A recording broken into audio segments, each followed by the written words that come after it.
ടൈറ്റാണ് Carnatic മ്യൂസിക്കിൽ. And ശബ്ദം കൂടെ the way it is compose also very laya oriented. So അത് follow ചെയ്യണം. സമ്പ്രദായ ഉരുപ്പിടി, the way you sing you learn, അതിൽ റിജിഡിറ്റി ഉണ്ട്. ഹിന്ദുസ്ഥാനിയിൽ ശബ്ദം കുറച്ചിലാണ്, ഖയാലിയോ ഒരു ലൈൻ ഒരു അന്തരാണ്. So you have more freedom to, you have more scope lyrically. You can do so many things with that two lines basically. So these are two different modes of music, I would say. ഇതിന് രണ്ടിൻ്റെ സാഹിത്യം നമ്മൾ നോക്കുമ്പോൾ ഒന്ന് ഹിന്ദുസ്ഥാനി പ്രണയത്തെ കൂടുതൽ express ചെയ്യാൻ ശ്രമിച്ച കാരണം അതിൽ Hindustani music mostly grew up in courts. രാജാമാരുടെ നവാബോടെ കോട്ട്സിലാണ്. So it was more of entertainment.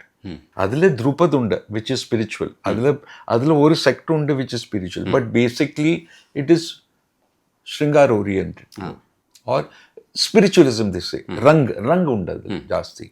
നമ്മൾ Carnatic music has grown up in temples. അതെ, ഇറ്റ് ഈസ് മോർ റിലീജിയസ്.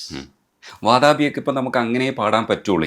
ഇനി വാതാപി അങ്ങനെ തന്നെയാണല്ലോ സാഹിത്യം ചിട്ടപ്പെടുത്തിയതും, അങ്ങനെ തന്നെയാണ്. ഇനി നമുക്കത് മാറ്റാൻ പറ്റില്ല. മാറ്റാൻ എതുക്ക്, വേറൊന്നും പണ്ണ്. അതെ, why do you have to touch that? You do something else. അതെ അല്ലേ, അങ്ങനെ ചെയ്യാൻ പറ്റും. പിന്നെ സ്വാതന്ത്ര്യം രണ്ടിലുണ്ടെന്നാണ് സാർ പറയാൻ ശ്രമിക്കുന്നത്. ഉണ്ട് ഡിഫറെന്റ് ടൈപ്പ്, ഡിഫറെന്റ് സ്റ്റൈൽസിൽ ഉണ്ട്.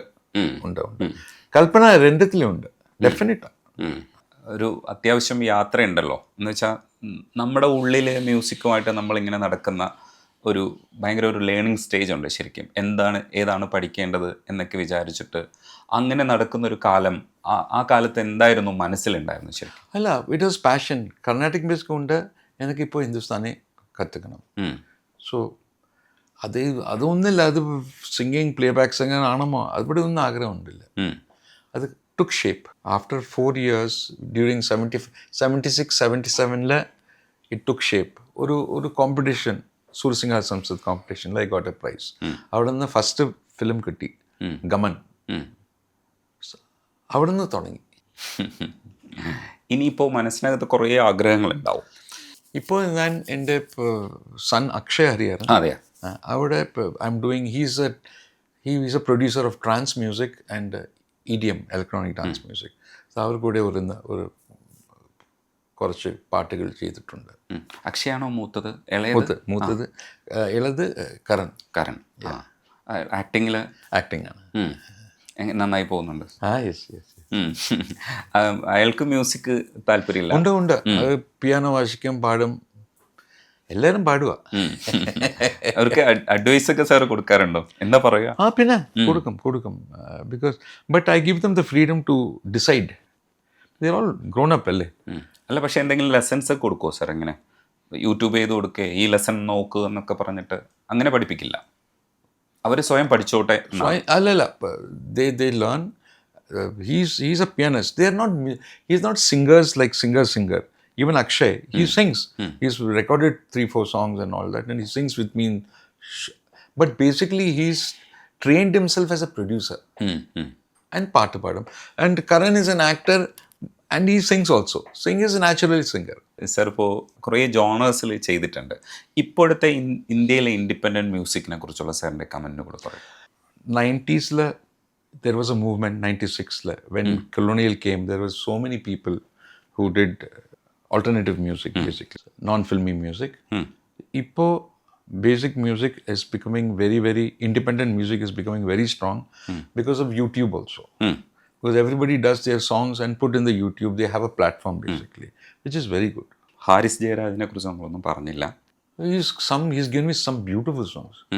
നെഞ്ചുക്കുൾ പെയ്തിടും മാമഴை, നീരുക്കുள் மூழ்கிடும் தாமரை, சற்றென்று மாறுது வானிலை, பெண்ணே உன்மேல் பிழை, ஓ சாந்தி சாந்தி ஓ சாந்தி, என் உயிரை நீ ஏந்தி, ஏன் சென்றாய் என்னை தாண்டி, இனி நீதான் எந்தன் நந்தாதி. വാവ്. സാറേ, ജി വി പ്രകാശ് സാറിനെ കുറിച്ച് പറയുമ്പോൾ ഏത് പാട്ടാണ് ഓർക്കുക? G.V. Prakash is that song which has become very popular. ഉന്നാലെ എന്നാളും എൻ ജീവൻ വാഴുതേ சொல்லாமல் உன் சுவாசம் என் மூச்சு கேட்குதே. Beautiful melody. അതെ. അതേപോലെ ശരത് സാറിന് വേണ്ടിയിട്ട് മഴയെ എന്ന് പറയുന്ന പാട്ടില്ലേ? Amazing, beautiful. മഴയേ മഴയേ വാനിൽ നിറമേ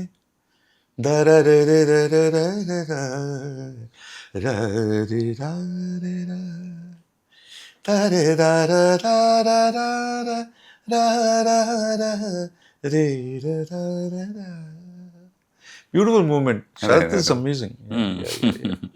ചെറിയൊരു ഏതെങ്കിലും ഒരു ഗസ്റ്റിലൂടെ പാടി നമുക്ക് അവസാനിപ്പിക്കാം. काश ऐसा कोई मंजर होता मेरे कांधे पे तेरा सर होता. काश ऐसा कोई मंजर होता. ഈ ഗസൽ ആദ്യം ആശാ ഭോസ്ലെ മാം ഇങ്ങോട്ട് വന്ന് പറയാണ് ചെയ്ത ഒരു ഗസൽ ചെയ്യുമോ എന്ന് ചോദിച്ചിട്ട് ആൽബം ചെയ്യുമോ? അത് ഭയങ്കര ഒരു അവാർഡല്ലേ? absolutely, and I couldn't believe it. I said, ഞാൻ ചെയ്യാമോ? I said, yeah, okay. അവിടെ ബ്യൂട്ടിഫുൾ പാടിയിട്ടുണ്ട്. യോ നഥി മുझसे बेरुखी पहले तुम तो ऐसे न थे कभी पहले. यूं न थे मुझसे बेरुखी पहले. അന്നത്തെ കാലഘട്ടം കൂടി ജീവിക്കാൻ കഴിഞ്ഞു. ആ മ്യൂസിക് ലെജൻസിൻ്റെ കൂടെ നമുക്ക് പാടാൻ പറ്റി. അത് സാറിൻ്റെ ജീവിതത്തിൽ വലിയൊരു എന്താ പറയുക, ഒരു അടിത്തറയല്ലേ, ഒരു ശരിക്കും ബേസ് അതല്ലേ? Definitely. I've worked with Jaydev ji, Naushad Saab, Salil Chaudhary ji, Lakshmikant Pyarlal, R.D. Burman, Raja sir. Then I've sung one song for Devarajan Master. അതെ, ആദ്യം മലയാളത്തിൽ പാടിയത് തന്നെ 1980. ഫസ്റ്റ് മലയാളത്തിൽ പാട്ടത്. ഫസ്റ്റ് മലയാളത്തിൽ ആ പാട്ട് ഓർക്കുന്നുണ്ട്. ജന്മ ജന്മാന്തര സുകൃതമടയ നിമിഷമെങ്ങലും നീ തരൂ നീ തരൂ.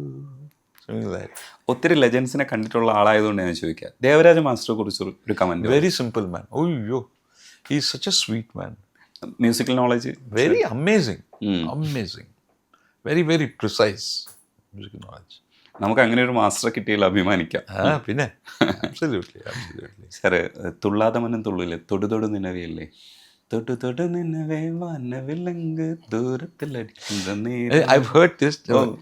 ഇത്തരം പാട്ട് പാടിയിട്ടുണ്ടല്ലോ, എല്ലാം ജ്ഞാപകമല്ലേ. താങ്ക് യു സർ, ഇത്രയും പാട്ട് പാടി തന്നു. നീ പറഞ്ഞതിനൊക്കെ അതേപോലെ ചെയ്തു എന്ന് പറഞ്ഞാൽ താങ്ക് യു. നന്ദിയുണ്ട് സർ. Thank you.